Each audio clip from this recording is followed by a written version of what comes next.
Good morning, everyone. Today is 28th of April, 2026, 11 a.m. Malaysia time, and we are here to go through what are the May 2026 forecasts for the global trends using both astrology and trend research. And this month, the theme is actually month of breakthrough. And there will be a lot of breakthrough, or so-called a lot of situations in this month. It will be even more interesting. If you find that April is interesting, May is going to be even more interesting. Okay, from geopolitics standpoints, especially even from natural disasters. Unfortunately, I have to say that although I don't really like natural disasters to happen. Okay, so yeah, let's go through today's agenda. We will start with the introduction and then a disclaimer. Then we will go through a brief recap of last month's forecast and then the influence of five elements energy in May 2026, followed by the May 2026 geopolitical and financial forecast by PC using global trends research method, and then we will summarize for the day.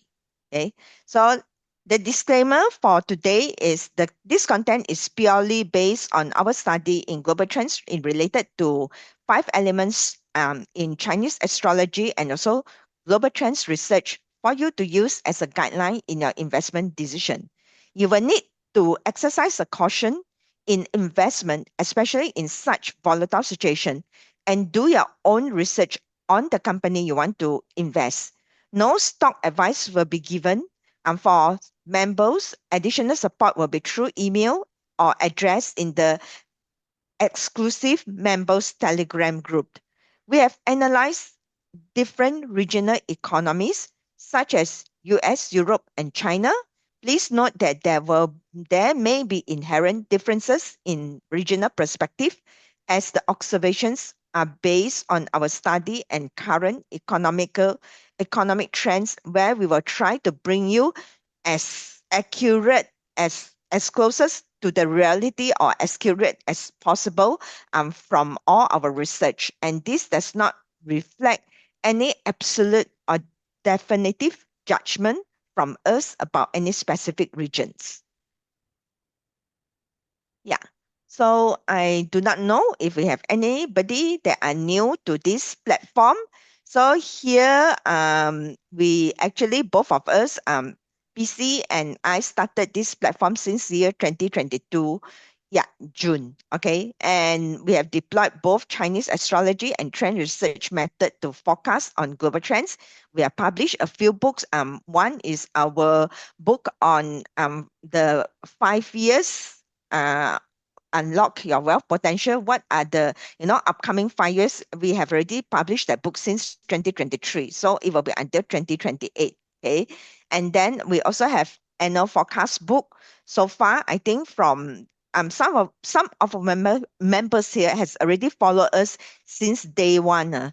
That means since year 2023, and every year, end of the year, we publish the book. I think so far our accuracy has been about 80%. That what we have written in end of the year really reflects what is going to happen in the upcoming year. Okay, so as we go along, I think we started with maybe about 70% accuracy, but now our accuracy is getting better as well. Okay, so for those that are interested, there are free sample for preview. Okay, and I would like to recap on our 2026 astrology and global trends forecast book. How many of you all have read this book? Give me a 2 in the chat box. Anyone has read the book? Still remember? Anyone has read? Oh, Mitra has read. Audrey has read. Only 2 of y'all. Or Lynn has read the book. Okay. So yeah, Mike also has read the book. Yeah, Emmeline has read the book. Remember, we talked about the performance of the water element, and I already stated, all these maritime trades, travel, and then the flow, what routes are the trade routes that's considered stable in many years will be reconfigured due to military conflict, sanctions, and regional unrest, which is what is happening in Strait of Hormuz? Do you think that what is happening in Strait of Hormuz does reflect, what we have written? Anyone? You need to go and read again, chapter 9. Because remember, I show a budget chart of this year, 2026, the Lee Chun chart, and we found that it's really significantly lack of water. And I say that water will be the attention, and water includes, the trade routes, the sea routes of all these things. These are all underwater related elements. Okay. Yeah, and then maybe you can read for other items again. You can check that chapter again. And let's recap on the month of April 2026 forecast. So we have forecasted natural disasters, trade climates from the astrology point of view, where there will be instability, pressure release in the Earth system. That means that there will be seismic activities. Okay, seismic activities could be potentially warning of tsunami. Then the weather pattern is extreme contrast. I think we have also seen that last few days, even in Malaysia, is some region is super hot and dry as well. Okay, and there are also um storm build up after the heat. So the um so that's why we have like flash floods. And in geopolitics, we also have control protection strategic, where I think a lot of governments has already tightened their control on over the borders and resources and strengthening their natural reserves for food, energy, critical minerals, and then the economic condition also is caution, preservation, not aggression. But I also have stated that in market behavior, there will be sub swings, but it will not be a collapse. Is this what is happening now? Right.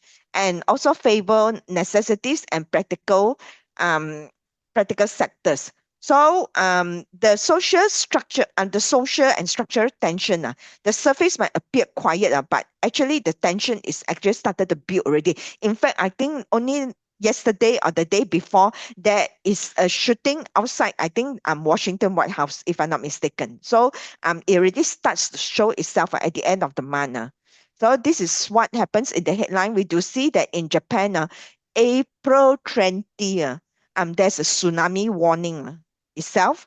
I hear that it started in April 18, but I do not know how true it's true, because April 18 is a Ren Shi day.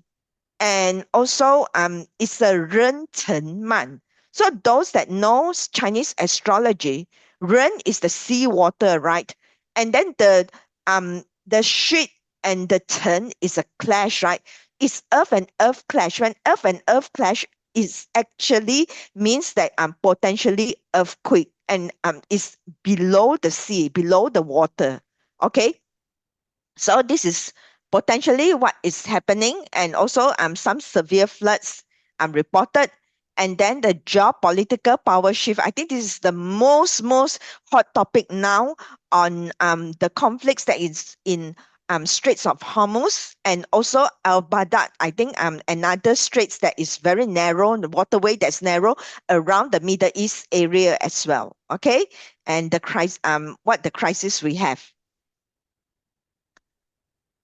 Okay, and yeah, and then we also find that there's economic market alignment, where the um, global economy faces a renewed test on the war of Middle East.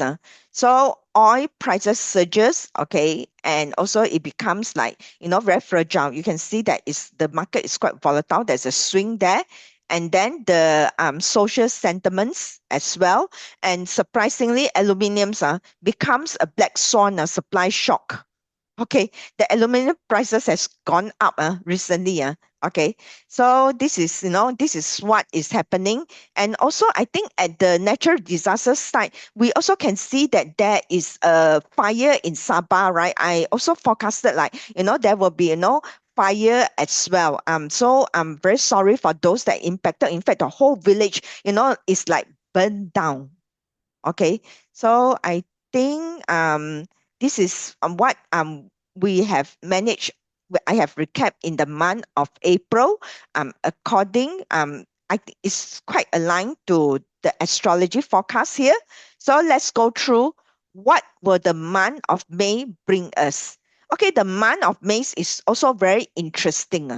For one, the fire is very strong, okay, because that's a fire combination in the chart itself. Okay, so the in the hour and the day pillar, I think is a sheet and the mount that is combining. So is a whenever there's a combo, means that fire is very strong. So you will have, weather forecast expected rather unusual heat, sudden storm, dry soil condition. And then when fire is strong, that means there could be, visibility of the conflicts. This is not, the ceasefire is temporary only. The round two is, unfortunately, I would like to say that now from the forecast, from the forecast, especially in such a fire dominant chart, it could be, the round two of the Iran war is even going to be even more intense. Okay. Yeah. So, expect direct, decisive actions rather than negotiations. Yeah. Okay. So, the key risks will be war, fire, drugs, and sudden storm triggered landslides. Then the economic trends will be, growth triggered by necessity sectors only, and definitely there will still be a pressure on global supply chains and the financial market trends as well. So the market tone will be short-term aggressive moves, and maybe medium-term defensive positioning. Okay, so this is the month of May forecast, and in terms of hexagram, is actually a 对卦 over a 乾卦, means that the water has rise up to heaven. That means when the water has rise up, means that the rocks will come up. Okay, yeah. So sudden exposure of hidden issues. Maybe there will be scandals, there will be financial weaknesses. But there's a saying in Cantonese, 水落石出. But this one is water rise up. It's still the same thing. So the water is no more there. So the rocks will be exposed in the riverbed. So there's a strong push for change, leaders forced to act decisively, and then conflicts before clarity can comes in. And conflict is not going to I mean the ceasefire anything or the this one, the conflict will be very intensified. It's not going to be not going to subside in these 2-3 months. Okay, breakthrough comes with tension and not harmony. So the implications even from the hexagram shows that market corrections and regulatory intervention, politics leadership challenges, power struggles, rapid breakthroughs but controversial, and also people demand transparency and accountability. So this is a pressured release month. Things hidden cannot stay hidden. And also at the same time, if you realize, if you see the feng shui flying star chart, the 5 is fly to the middle palace. And in terms of global positioning, the Middle East is actually in the middle position. So expected that with all these, signs that is telling us, pointing us to even more intense conflict. Okay. Yeah. So I think over to you, PC. Yeah, let's check and see whether PC's global trend studies that point to this direction according to what the astrology signal has already shown from the forecast chart in May. So over to you, PC. Yeah, I also want to add that your mention of the a lot of fire and heat. Just want to share with you that India is potentially facing a major heat wave in the coming months due to the summer period, and it's not looking good for India. And this will definitely hit a lot of countries which are facing a number of challenges. Most importantly is the lack of energy. Now, Europe will also be having its summer, and there will be a lot of demand for uh, air conditioning uh, in Asia as well as in Europe. But due to the lack of energy, uh, there is now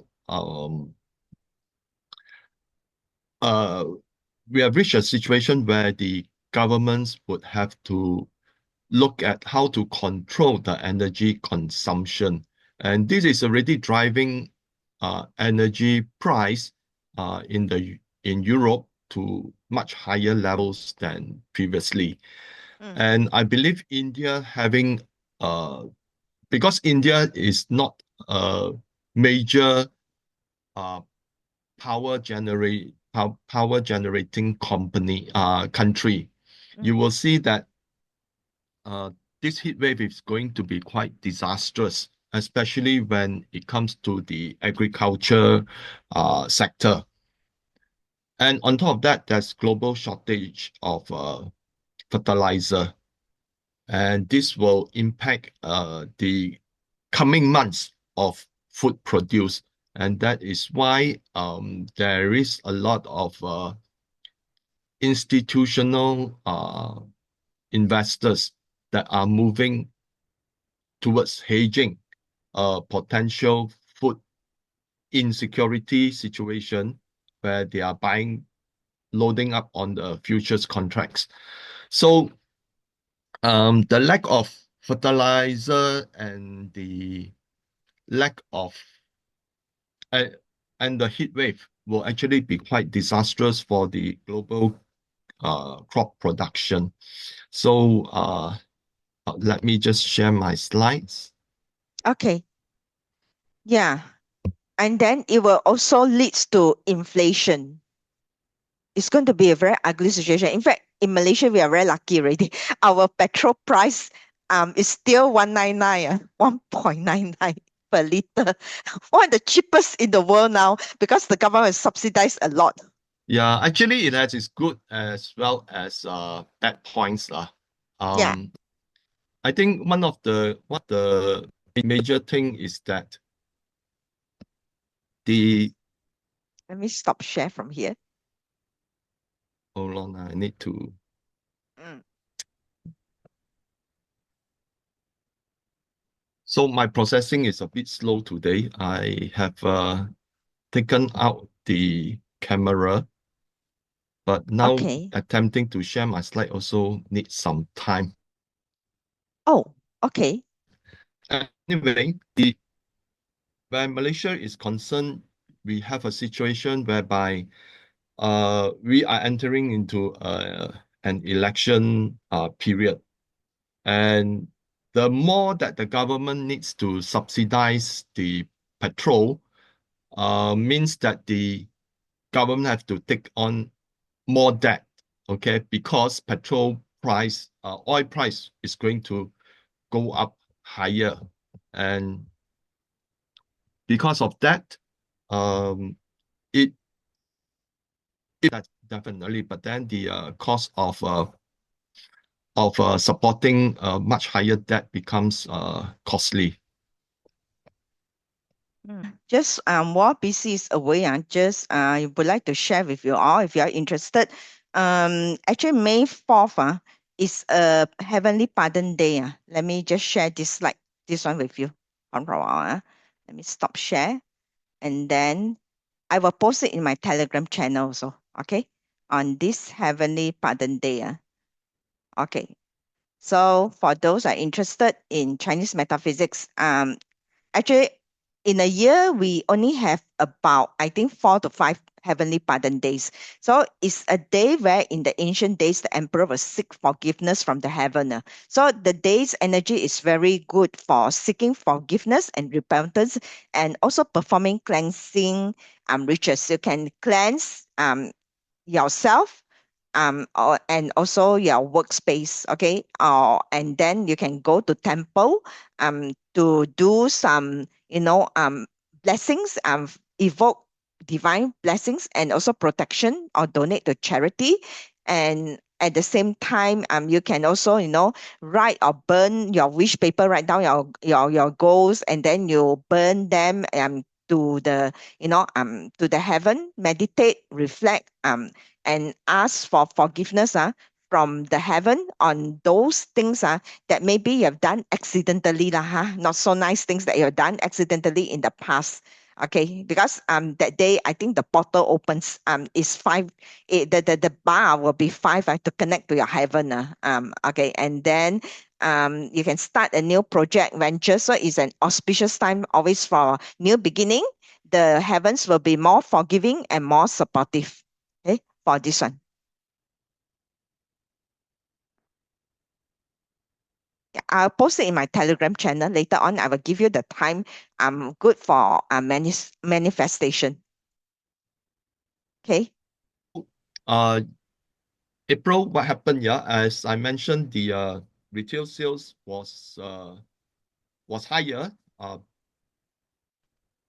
which is actually uh, where we anticipated that it will be a bit more lukewarm. So it could be primarily be driven by a bullish stock market, which caused consumers to be bullish on spending. And the other reason could be because it's purely driven by debt through the buy now, pay later, BNPL, as well as through credit card purchases. And as of 23rd April, there has not been any announcement on the floor price for critical minerals. Many analysts were expecting such an announcement, although there has been a lot of discussions with Europe major producers as well as industry experts on trying to come up with an agreement that will uh, lessen their demand for Chinese critical minerals. So we forecast that the US oil and gas producers will benefit from the war in Iran, but so far the ETFs has not performed to expectations as the Trump admin continues to short the oil futures market. So for the members in the weekly report, I actually show a chart where the dated Brent, which means on the date of delivery of the physical barrel, the price is actually much higher than the futures market. Now, this is the price where refiners actually pay in order to secure that barrel of oil. But by shorting the futures market, it gives people a false sense of security where people believe that inflation will be under control. And on top of that, the US Treasury is also shorting the US Treasury market, which causes the yield to come down.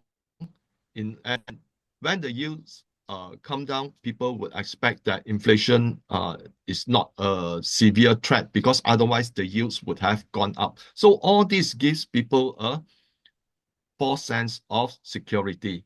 And you can see that the State Street, SPDR, S&P Oil and Gas, Exploration and Producer ETF fell 3.78% in a month as of 23rd April, while the iShares US Oil and Gas Exploration and Production ETF fell 4.39% in a month as of 23rd April 2026.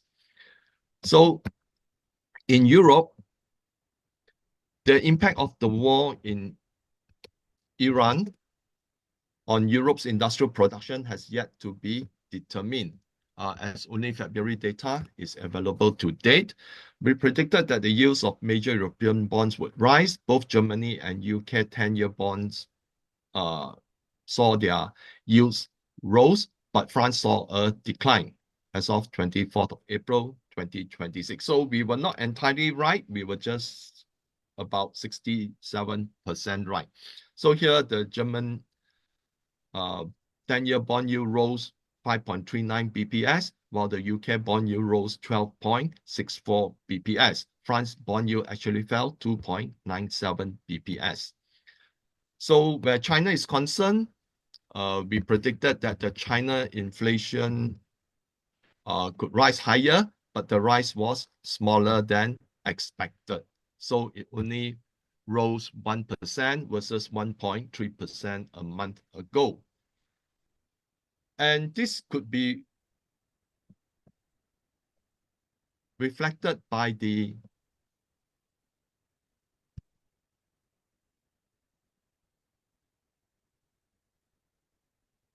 hold on, I need to close off some apps to Oh, okay.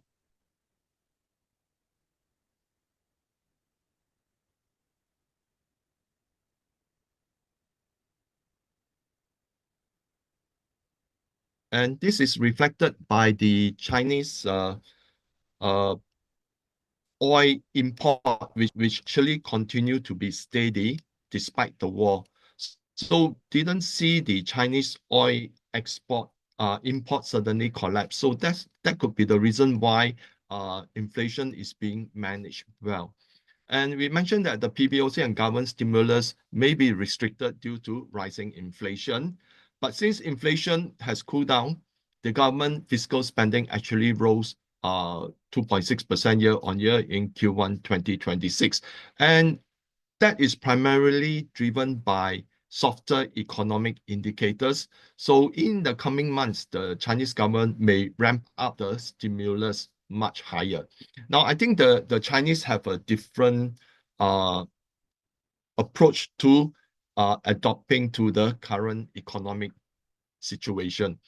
Where the US is concerned, when the belief that the inflation is controlled, then people would likely to spend more.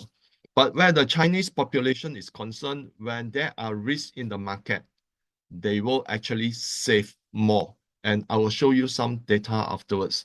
Spending in the quarter accounted for 24.9% of the annual budget, the fastest pace of budget execution for the same period in 5 years. So you can see that China is very worried because the indicators from December, from Q4 to Q1 doesn't look too promising. So that's why they are ramping up their stimulus. Meanwhile, the government issued 3.6 trillion bonds, up 10% year on year, while newly issued special purpose local government bonds reached 1.1 trillion, up 20.8%. The slower rise in inflation could be the catalyst for government's action. So we got right in April. We predicted that inflation would rise and impact consumer sentiment. So CPI rose 3.3% year on year, with preliminary consumer sentiment hitting a new record low of 47.6 in April. So on one hand, you see some conflicting data. Where consumer survey is concerned, they are bearish. But when actual news show that the economy is still trudging along, and by controlling the narrative, consumers still will spend. And one of the reasons why the higher retail sales could also be driven by inflation, which we will talk about afterwards. So industrial production growth slowed to 0.7% year on year, down from 1.2% a month ago. Private credit crisis worsened, with Barings Private Credit Corp and Carlyle Private Credit Fund limiting redemptions in April on top of the previously announced funds in March. If you recall, in the month of March, we actually make a list of those funds which actually gated the redemption. We forecast that the US budget deficit would widen due to the war in Iran. It widened by 164 billion to 1.169 trillion for the 6 months from October 2025 to March 2026. Meanwhile, Trump requested that the defense budget be increased by 500 billion to 1.5 trillion in 2027. We want that the US regular spending will increase the interest payment on debt. It increased by 94 billion to 500 19 billion year to date in March. So you can see that the war with Iran is hurting the US budget. And the US Treasury and Fed have to step in to buy back US Treasuries to manage the yields. Month to date, as of 23rd of April, the US Treasury has bought back 47 billion of debt, while the Fed QE total approximately 31 billion. So the US Treasury is actually outperforming the Fed in terms of QE. And 47 billion is in fact one of the highest in months. And that goes to show that how desperately they are in trying to control the narrative.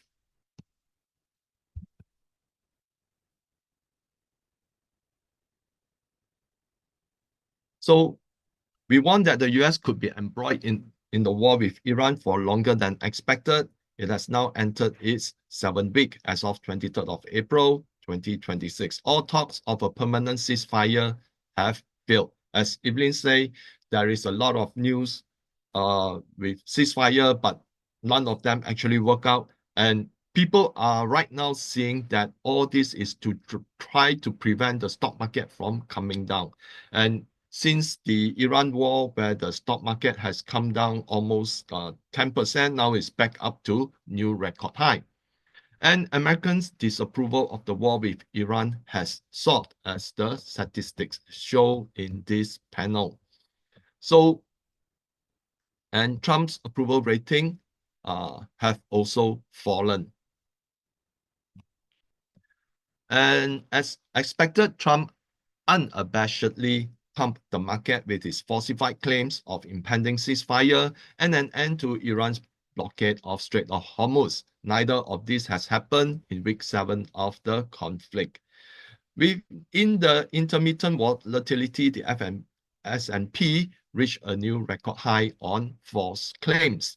Meanwhile, US is airlifting troops and equipment to the Middle East. So we predicted that Trump will actually try to pump the market in order by controlling the narrative and giving a lot of false narratives.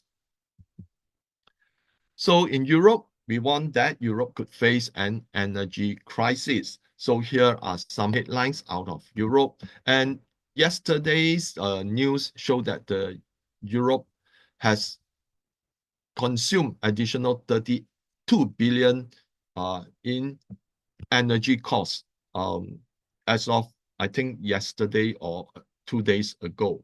Meanwhile, Russia will cut off Germany's supply of energy from May 1.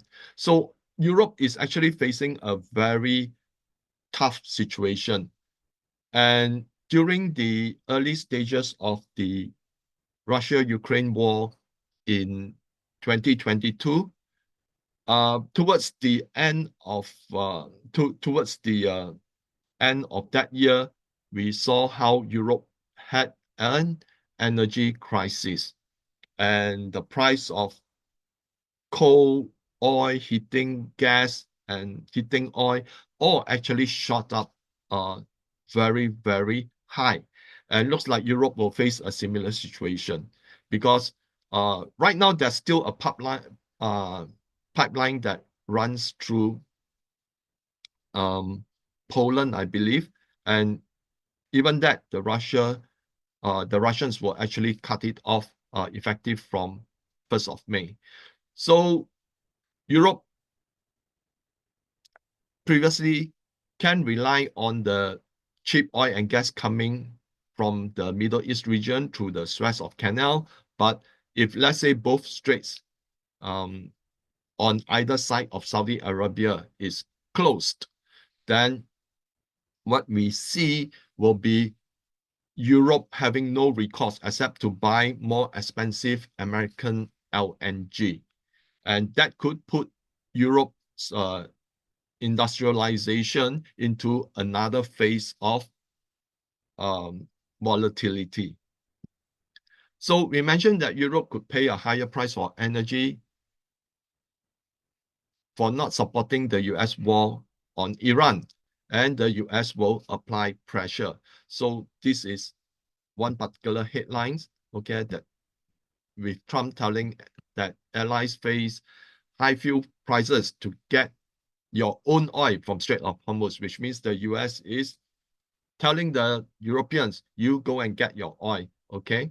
So one of the quote is that President Donald Trump has urged allies who didn't join the war but are facing fuel shortages to build up some delayed courage, go to the strait and just take it. So the US won't be there to help you anymore, he said. Adding that Iran has been essentially decimated.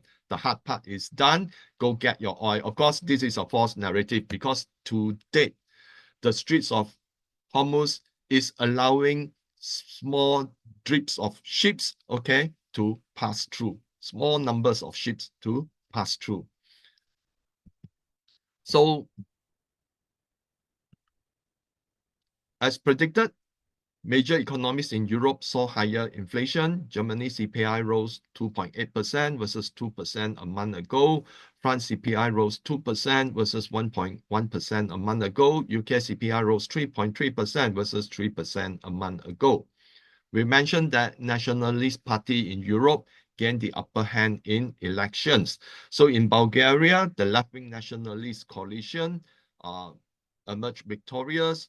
And on April, Viktor Orban lost his populist party, but his replacement, okay, is spearheaded by Peter Magyar, which is widely seen as maintaining nationalist tendencies. So, however, the politicians that emerge victorious, they are leaning towards a nationalist policy because the people are very fed up. They are fed up with the economy. They are fed up with the current inflation. They are fed up with the immigrants coming into their borders. So eventually, they still have to adopt a very nationalist policy because it will be the population, the main citizens who will be voting. So more European nations back off from supporting the US war on Iran. We have Spain, we have Italy, and we have France. All of them describing the US military operation as outside the rules of international law. And Spain say no to war, and France reportedly drew criticism for allowing weapons carrying planes to fly over its airspace and leading to criticism from Trump. So as usual, we warn that this could unravel NATO. In fact, since a few years back, after we noticed that the widening gap in immigration policy and in the militarization of the economy to support the war, to support the Ukraine side in the Russian-Ukraine war, it will actually result in a lot of dissatisfaction because money spent on war cannot be spent on the uh, country's social program. And that is why right now, a lot of European pension funds are facing difficulties and the funding of the government has become very expensive, where yields have risen quite spectacularly over the last few years. So where China is concerned, we mentioned that retail sales could slow. It did, growing 1.7% year on year in March from 2.8% in the January to February period. Now, China don't have a particular indicator for January and February because during those 2 months often overlap Chinese New Year. So they prefer to look at a 2-month basis. Now, although there were many suggestions to improve consumption, the stimulus was no different than that implemented in 2025. Okay, trade-in programs, boosting services, consumption, and etc. The only interest rate cut happened in 2026. This indicates that the PBOC may not have the firepower to implement massive stimulus. So you remember earlier I said that China is ramping up their stimulus, and to date, most of what they have done has been a much higher percentage year on year.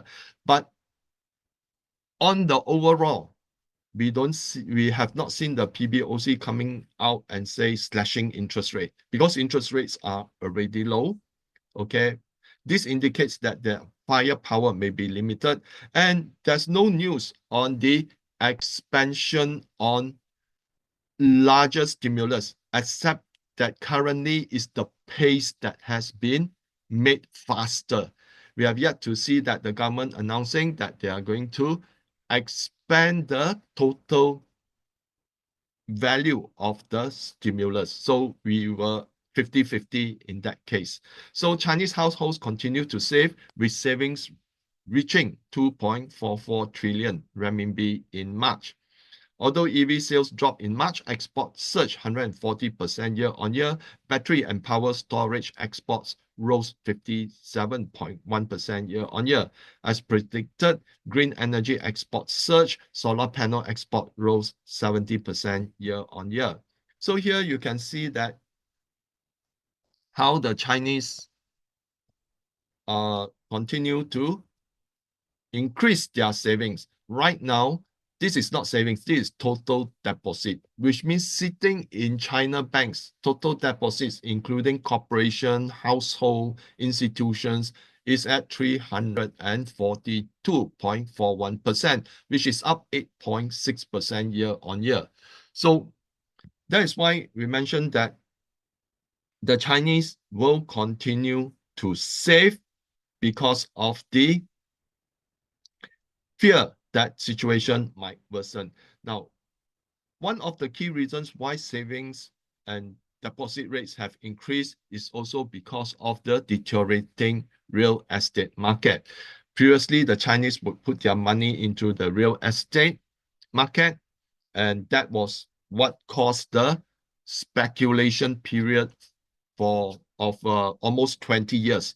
Okay, from uh, early 20 uh, from early 2000 to 2021, when the Chinese government decided to burst the bubble by announcing a lot of restrictions to curb speculation. So ever since then, since 1921, the Chinese housing market has seen prices fall by about 40 to 45%.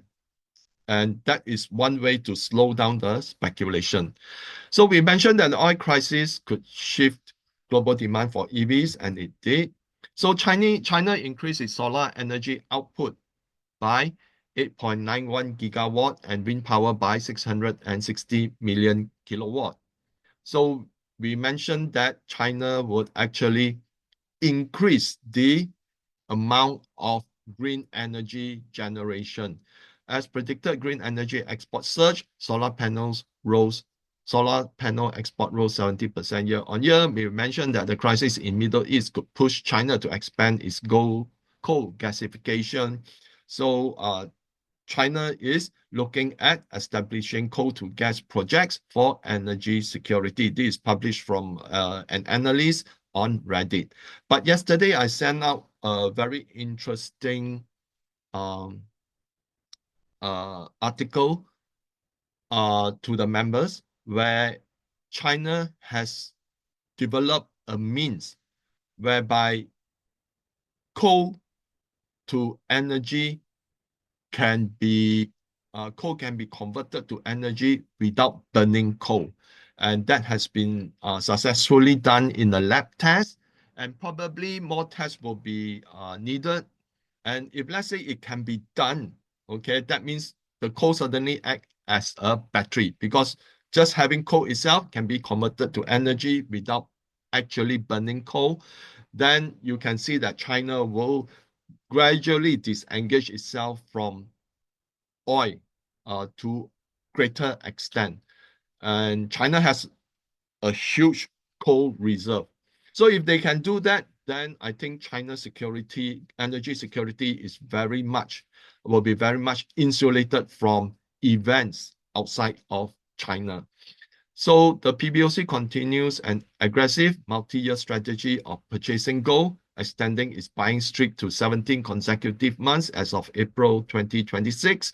Its total holdings have reached 2,300 213 tons. So here shows how aggressive China's gold buying has been for the period during the first half. You can see that there is a sharp increase. So China gold imports rose 162 tons in March, the highest since March 2024. This marked the third consecutive monthly increase. Year to date, China has imported about 365 tons of gold. Meanwhile, China's silver imports surged 78% month on month to a record of 836 tons in March, and as expected, China real estate continues to witness declines, with some cities seeing marginal gains in property prices. So here it goes to show that China's thirst for silver has accelerated. Now, these are all in previous years. So you can see that there's a sharp rise in the import of silver and will continue to go up higher because of a few things. Now, China controls about 70% of global silver refinery. And China is another major exporter of sulfuric acid.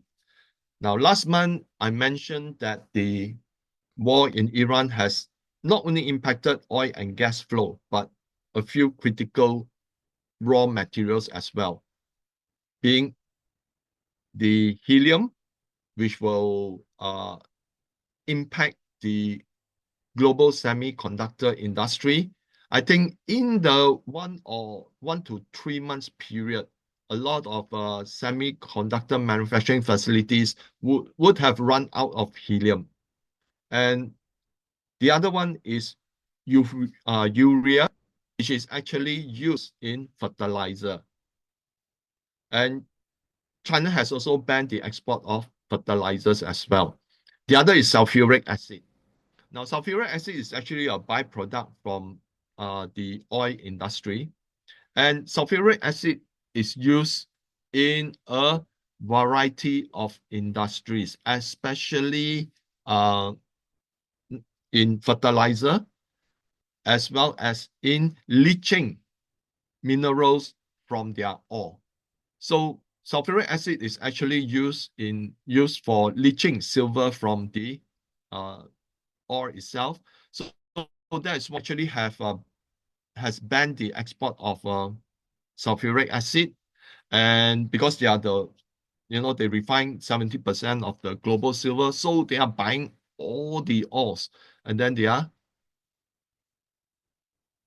actually leaching, refining the silver themselves and use it to support the green transition, okay, which means all the silver goes into key products like solar panels, wind power, EVs, as well as robotics. So all this silver that is required in the high-tech manufacturing is being supplied by China for its own industry, and that is why China has mentioned that they will either limit or they will either limit or control the amount of silver that is being exported.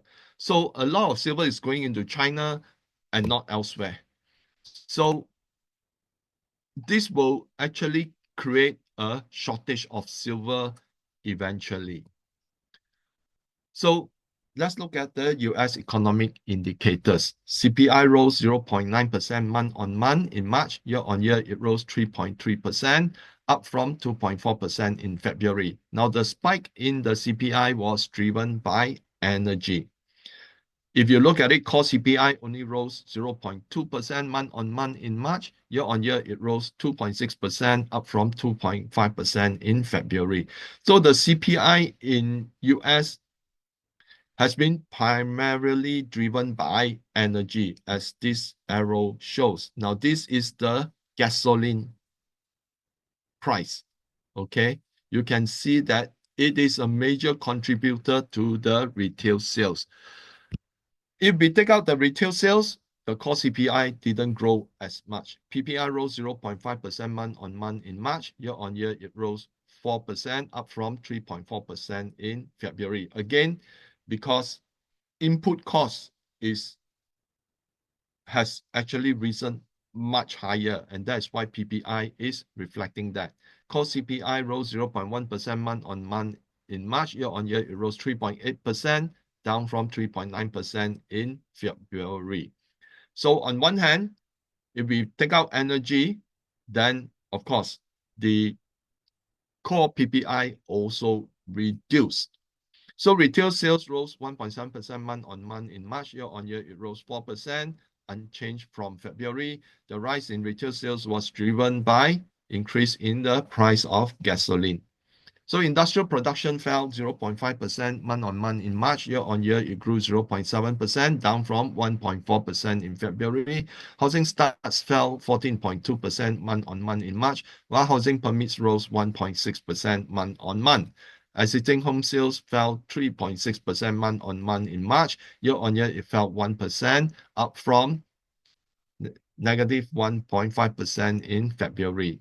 Pending home sales rose 1.5% month-on-month in March. Year-on-year, it fell 1.1%, down from negative 0.8% in February. Preliminary PMI for manufacturing came in at 51.3, while PMI for services came in at 54. So this PMI is a survey that shows that there is expansion in economic activity. So it's just a survey, but sometimes the enthusiasm or optimism may be impacted eventually. So where the trade data is concerned, US Census Bureau and the US Bureau of Economic Analysis announced that the goods and services deficit was 57.3 billion in February, up 2.7 billion from 54.7 billion in January revised. Now, one interesting factor that many analysts have drawn their conclusion is that the US trade deficit actually narrowed because of exports of gold. So gold has been one of the key sector. Gold export has been one of the key sector that has helped the US trade deficit to narrow. And who is the biggest buyer of gold? China. So where the US budget deficit is concerned, the US government saw total receipts at 385 billion and total outlays of 549 billion in February, resulting in a total budget deficit of 100 and, sorry, this March of February.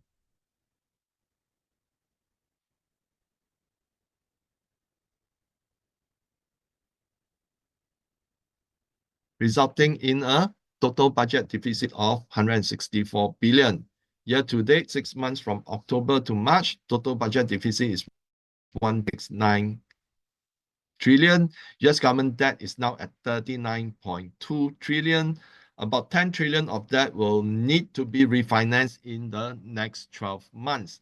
So that means that the US debt will continue to escalate. Now, the US doesn't have the means to pay off the principal, okay, of the debt. So what happens is that they need to issue new debt so that the old debt can be retired.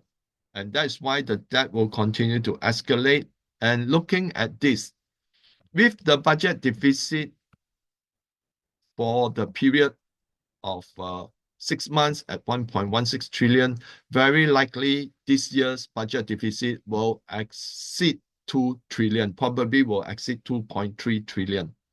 And with 10 trillion that needs to be rolled over in the next 12 months, definitely by end of this year, we will see the US debt hitting above 40 trillion a year. And this is reflected in the payment of interest on debt. So at the end of Q4 2025, total interest payments amounted to 1.227 trillion. versus 434 billion at the end of Q4 2015. Total interest payments on debt have increased by 182.2% over 10 years, and total interest payment on debt accounted for almost 24.3% of 2025 tax revenue. So you imagine that over the next, I think by the end of this year, don't be surprised to see that total interest payment on debt will account for near 30% of tax revenue. And if let's say that happens, the US will need to have even more debt being issued to cover the interest payments. And likelihood, we will see at some point that the Fed will need to implement massive QE together with the US Treasury to bring the yield down to what they were previously, which means eventually we'll see the yield from 4% for 10-year falling back to maybe 2% region or lesser because of mounting debt crisis. So let's look at the oil crisis impact on the US. The US is net importer of crude oil for refinery and a net exporter of refined oil products. So Trump often boasts that, oh, we produce a lot of oil, we can export to the whole world. So this is not actually true. Okay, that is why gasoline prices have increased throughout this conflict, because refiners import crude, okay, to be refined to gasoline, okay, so that they can export the gasoline and use the gasoline for local consumption. But since the price of crude per barrel reaching at the refinery stage is much higher than the futures market, that is why we continue to see that gasoline prices have increased in tandem. Okay, and this also explains why the US Treasury is desperately shorting the crude oil futures. However, recent studies suggested that the world is heading towards an oil deficit that will last for months, if not years. Now, according to Russell Hardy's Vitol's CEO, 4 million barrels per day of demand has already been destroyed. 600 million to 700 million barrels of supply lost or delayed, potentially towards 1 billion before Hormuz normalizes. So we see that there's still a blockade. Okay, Iran has blockaded the Strait of Hormuz.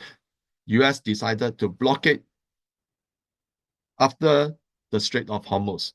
So refiners are running softer, and as I've shared with the members, brought destruction to refineries globally. Okay, so there's a lot of fires in refineries in the month of April, up to 10 refineries. Okay, is it something that is staged? We do not know, but it certainly fueled the conspiracy theory. Oil cargoes are being delayed globally, made worse by US naval blockade. Buyers are switching fuels entirely to biodiesel. According to IEA, demand is down 1.5 million barrels per day in Q2, where the IEA says that there's demand destruction. Now, 1.5 billion barrels a day destruction versus 4 million barrels per day that the world requires, okay, then the net is still very impactful. So US eventually has to prioritize its own needs before exporting, because if the price of oil keep on going up, the US will have to find ways how to look at its own needs, its own agenda before exporting. So US Q1,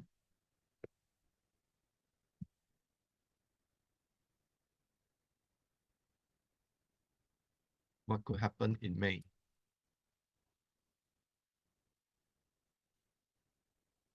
So US Q1 GDP could be underwhelming. The Atlanta Fed GDP is predicting a growth of 2.1%, but as it stood in Q4, it was 0.5%. So it may be a bit over optimistic in view of the higher inflation and general softening economic indicators. Economic indicators are sending mixed signals. Industrial production will be pressured due to increase in price of raw materials, while retail sales ex energy will be underwhelming. So inflation will remain elevated. Consumer sentiment will be negatively impacted as long as gasoline prices remain elevated. This could be a disaster in the summer driving season. Oil producers with full vertical integration will benefit. US government debt will continue to widen as debt refinancing kicks into high gear and expenditure remains out of control. The Trump admin is desperate for an off-ramp in the war with Iran as Trump's popularity plummets and midterm elections approach. The window of opportunity is closing on the Trump admin.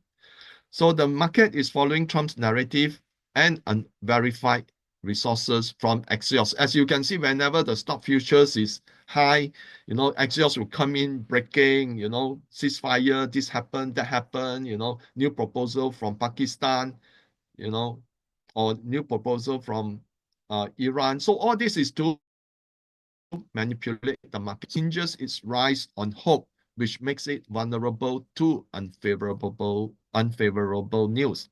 So patience is required as the straw that finally breaks the camel back is in focus. That straw could be a financial event rather than a geopolitical event. Why? Because right now there's a lot of pressure in global financial systems. Okay, we see it uh, in the government bonds, okay, especially the Japanese government bond. And if Japan decides to raise interest to combat inflation, then the yen carry trade would be a target, and that could unravel the global uh, financial system. The other thing is that the US is also facing a private credit crisis where people who have invested cannot pull out their money because it's being impacted by the restrictions placed by the funds. And another thing is that most of the funds that invest in the private credit are actually pension funds because the private credit offers very, very high yields. I read somewhere it's around 8 to 10%. So a lot of pension funds rush into this private credit. And right now, the private credit funds are facing a crisis and the pension funds cannot withdraw their money in full. So that could be why instead of a geopolitical event dictating the stock market to fall, it may be a financial event because there's too many financial red flags out there.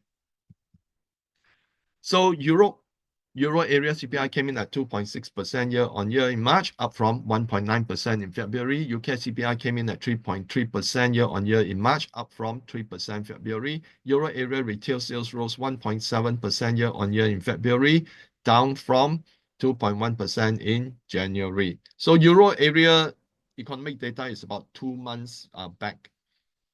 UK retail sales rose 1.7% year on year in March, down from 1.8% in February. Now, German manufacturing PMI came in at 51.2 in April versus 52.2 in March, while services came in at 46.9 versus 50.9 a month ago.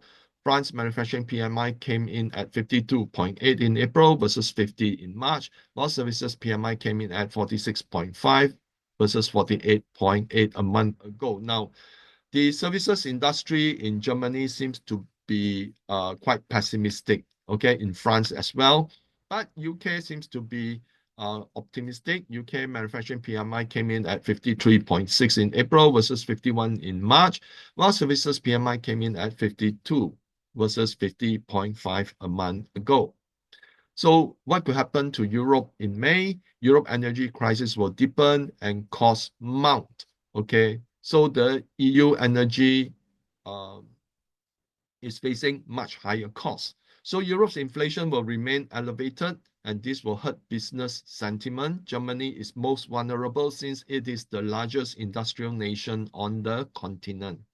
More disagreements between US and EU leading to poor diplomatic relations between the two, and energy shock could impact Europe's stock markets.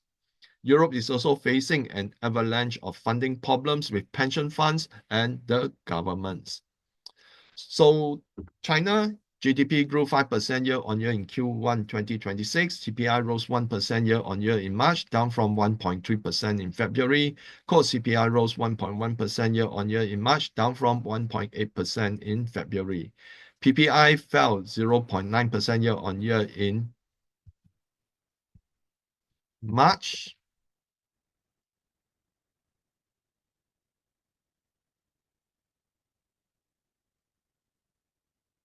Up from negative 1.4% in February. So retail sales rose 1.7% in March, down from 2.8% the first 2 months. Industrial output rose 5.7% year-on-year, down from 6.3% in the first 2 months. Fixed asset investment rose 1.7% year-on-year in Q1, compared to a 3.8% decline recorded for whole of 2025. Now, China measure is fixed asset investment not on a monthly basis, but on a rolling basis. Okay, so it always compare what was the to-date period, okay, or year-to-date period.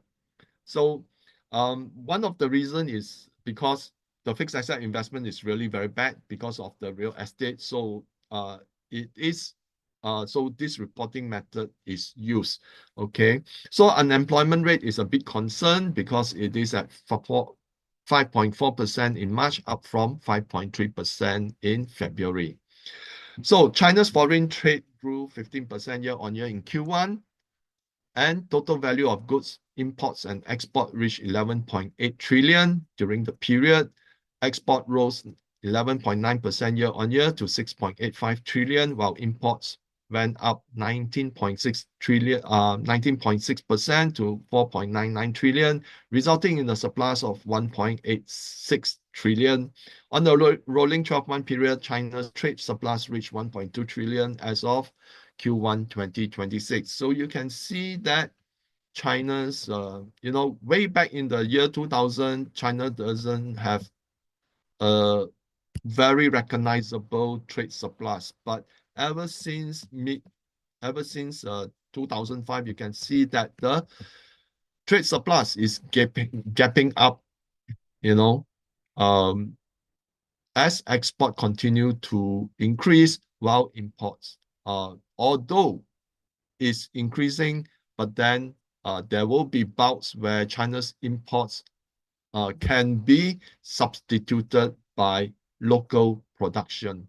So you can see how the surplus has gained along in the process.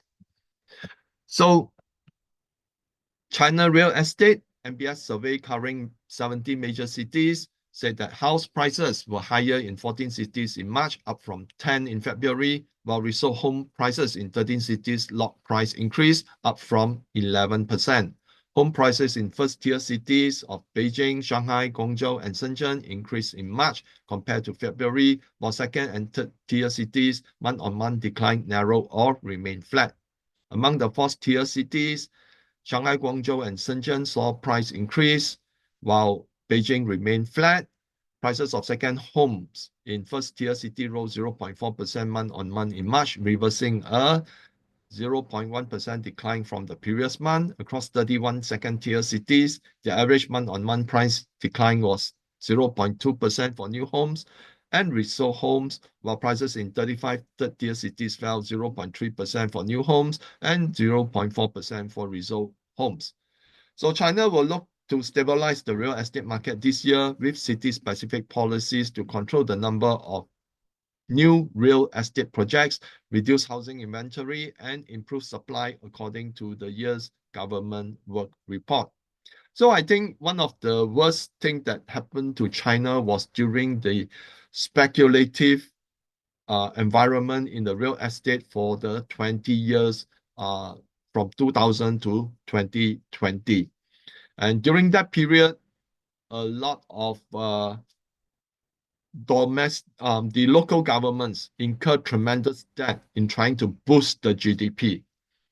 And in so doing, we see a lot of buildings that are being rushed. They are not of good quality, and people continue to speculate and incur tremendous debt. Now, that is one of the things why real estate speculation is not the real economy. But of course, China burst the real estate bubble simply because the cost of sustaining a family has become too high. And because of that, people are delaying their marriage, less population growth. So all this actually impact China's long-term plan. And that is why they decided to burst the real estate bubble to make homes cheaper for the average person. But in so doing, of course, it unravels a lot of things. Okay, there are excess inventories, and that's why also a lot of wasteful um, resources being used. Because if the building is not done according to standards, it's done in a haphazardly manner, eventually they are brought down, demolished, and that is a waste of resources. And that is why since President Xi came into power, he has been decimating the corruption within multiple industry because that's what fueled the so-called GDP growth as a narrative. And he has moved towards green energy transition, which actually along the way helped China in a real estate crisis. But on the other hand, high-tech manufacturing actually moved up very strongly. But of course, those heavy industries that are related to steel, cement, construction, as well as building materials, they have seen most of their stock value decline. So in terms of power generation and consumption, China's total installed power generation capacity reached 3.96 billion kilowatt by the end of March, up 15.5% year-on-year. Solar power continued its rapid expansion with capacities soaring 31.3% to 1.24 billion gigawatt. Wind power also grew strongly, rising to 660 million kilowatt, up 22.4%. China's electricity consumption reached more than 2.51 kilowatt hour in Q1 2026, up 5.2%. You can always see the correlationship between electricity consumption and the GDP. So they are not often, seen to have a very huge gap between the two.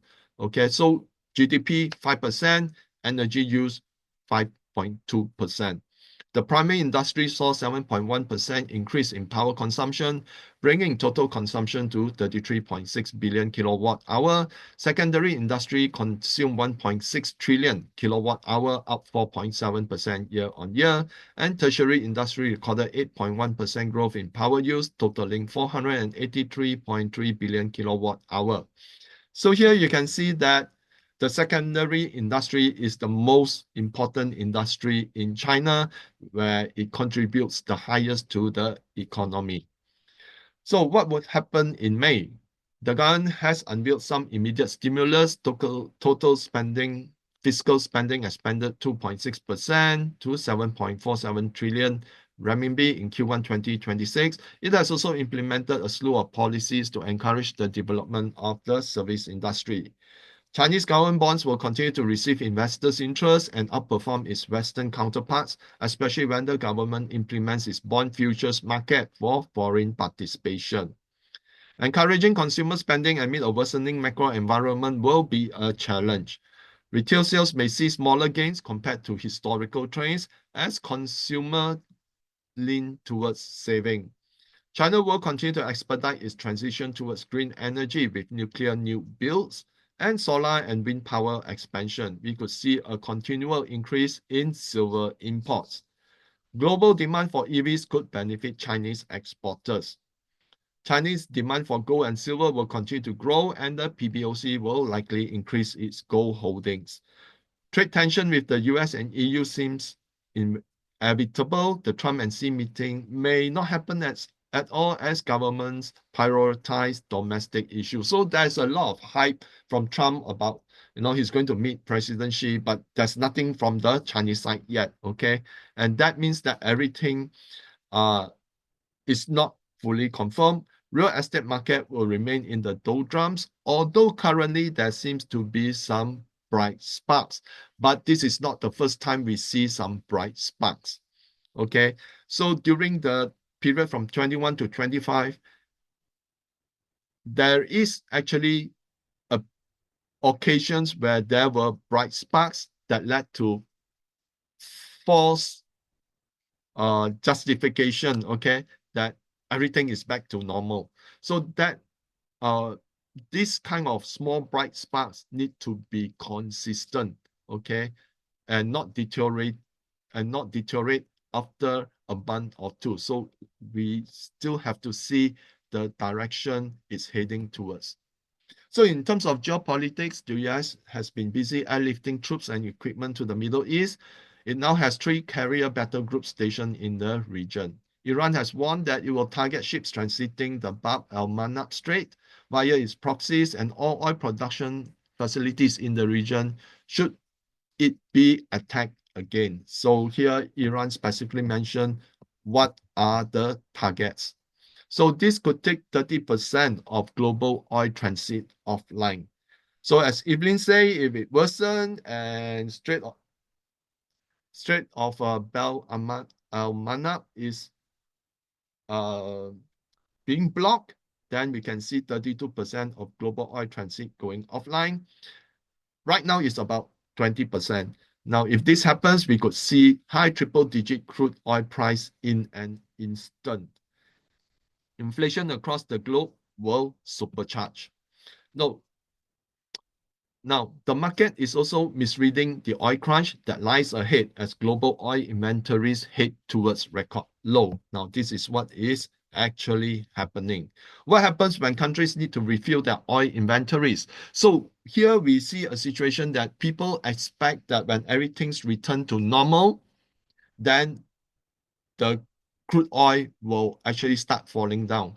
But when everything returns to normal, do you think that all the countries will not quickly refill their oil inventories in case something bad happen?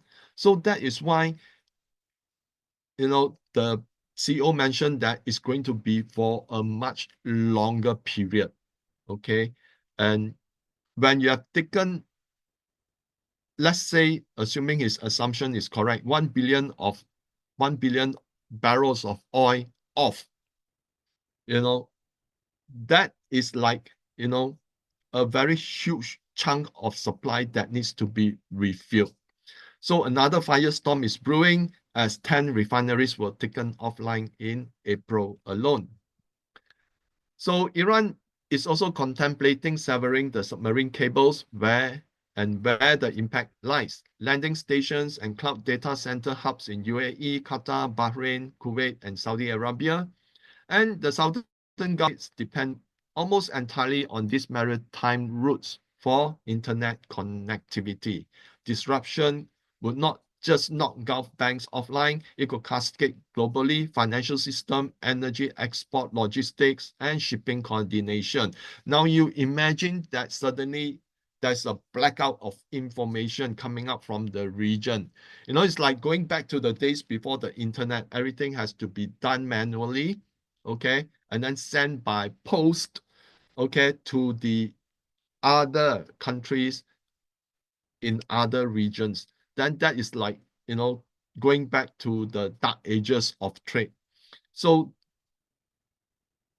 this is where Iran mentioned that they hold most of the cards, okay? And if, let's say, the internet line, the cables are being cut, the Middle East region would become uninvestable, and Dubai would be the first casualty. UAE will be the first casualty because they have hyped so much on their uh, so-called freedom. Why I say so-called freedom? Because right now, if you want to, a lot of foreigners now are being jailed because they want to pull more than the required amount of money out from the banks, or they show photo of the destruction in UAE due to the war.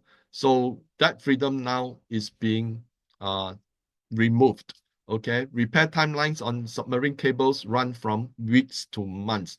So we are not going to see the end of this until all the war stops. But the thing is, Trump wants to emerge as a winner, although he's desperately trying to have an off ramp, and that makes everything so difficult. If the US just accept defeat like it did when the ships all when the US were attacking Yemen Houthis, they decided to abandon the project because it has become too costly, and then silently they just move off. But no, Trump has to ramp it up that Iran has surrendered. That makes it very difficult. If the US silently just move off, then you know things will gradually return to normal. Yeah, they have But fired all the generals. yeah, Yeah, I think that the generals has advised them to abandon, but Trump does not want to. yeah. So on one side, the US is firing generals. On the Chinese side, it is also firing generals, but for different reasons. I didn't know that until I read reports coming out from China, yeah, that Uh, why so many generals were being fired, because it's like their little kingdom where the generals oh, are like the the Middle Ages, where generals have their own small kingdoms, right? yeah, the The generals act feudal like kings system. and capable commanders, capable leaders of military Yeah, units where they were own not the troops. Yeah, they promoted. own the military. This one. They are not promoted without a bribe. Mm, So that's uh, why those generals, the lieutenant general to the top general, all these are his cronies. So I didn't know yeah. that until I read a report coming out from China that Uh, uh, why this happened, because there's a, okay. like in the US, you have a pay and play. Uh, Um, where the retired general actually eventually goes into the military industrial complex. Okay, here you okay. you know you pay to get promoted. Oh, okay. Okay. Yeah, so that's why many of them were fired Uh-huh. and removed from their post. So Okay. that goes to show a different set of events are happening, but involving generals from both sides. Yeah. So Trump is running out of time. The 60-day limit to military action against Iran will happen in the next few days. Trump must need Congress approval to continue waging his war against Iran. And the Senate has voiced out that it is unlikely to approve it, okay, because the majority leader does not anticipate Senate voting on the military force authorization by day 60 of the Iran conflict. So that is why we don't see any action as yet, okay? Because if they start the action, then they cannot complete it within the 60-day period. So that's why it becomes a very dangerous game right now, because we could see a major false flag happening and putting the blame on Iran to prolong the war. And that is why the US has not instituted any attack against Iran yet. Okay, the 60-day will come into expiration, I think, this week. So elsewhere, China ties with EU and Japan hit a snag due to trade tensions with the former and geopolitical tension with the latter. Sudden rise in tension in the South China Sea as adversaries conduct military exercises. However, full-blown military confrontation is unlikely. So I go ahead with the summary first, Evelyn. Yeah, you go ahead. Yeah, so the US war with Iran has not ended despite talks of a ceasefire. Both sides are buying time. Cannot rule out another major confrontation that will engulf the entire region. I believe Evelyn has mentioned that just now. The market is mispricing risks of an oil crisis and rising raw material costs that could harm global food security and the economy. The markets look vulnerable as the S&P crashed to a new record high despite the ongoing crisis. It is purely driven by hope and Trump's narratives. The fundamentals speak otherwise. Countries are diversifying to reduce dependence on crude oil, green energy, and EVs demand rise. Palm oil could be one of the beneficiaries due to its ability to convert to biodiesel. So, Evelyn, back to you. Yeah, okay. So let me just reshare my screen and then yeah, okay. Yeah, for those of you that have not joined our members, I would strongly encourage you to join our members. And actually, you can also, download our book. A free chapter is available. And you can check out the book and you can get it for free if you join our membership. Okay. The comprehensive membership starts at 249, and also the premium membership starts at 359. Okay. So you will get quite like early access to this recording, welcome gift, presentation slides, the book and the forecast talk for the year, okay, and special discounts for our course. And then for premium members, you can get a weekly insights report from PC and myself. So I think let's make a full summary. I do not know whether PC you have a link where you can drop the membership Sure, form sure, or not. sure. Yeah, okay. So let's do a summary. From my side, the world has already entered a phase of exposure, decisive actions and turning points. So I think it's going to escalate. The war is going to escalate, and then weak structures as well, economic, political, and also environmental. That's break open slowly. Okay, as just now, PC says, China has also started to fire their general as well. I think everything opens and break that they pay to be in the position, and a decisive high pressure turning point that comes through disruption. So geopolitics itself will be rising tensions, decisive confrontational actions. Weather will be heat wave, droughts, and extreme climate swings. And the current geopolitics situations of fertilizer is not also helping, because phosphate is the byproduct of oil refinery, which is used for fertilizer. Okay, so I think PC explained how they are chained to one another. The world has become a one whole global supply chain.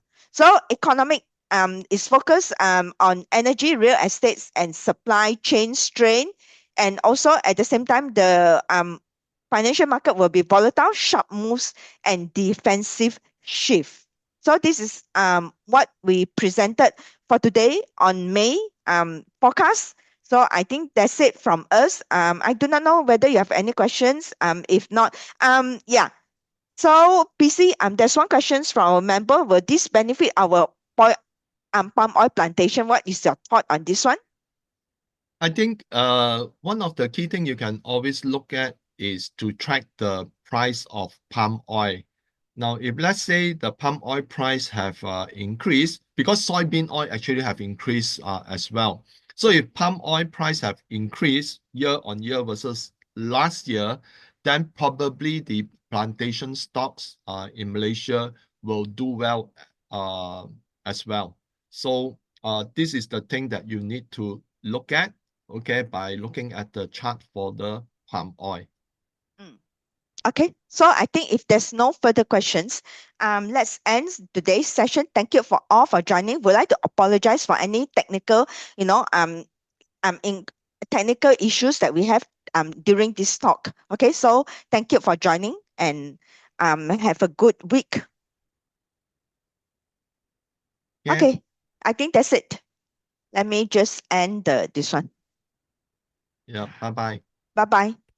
Stop share, and then let me end the meeting.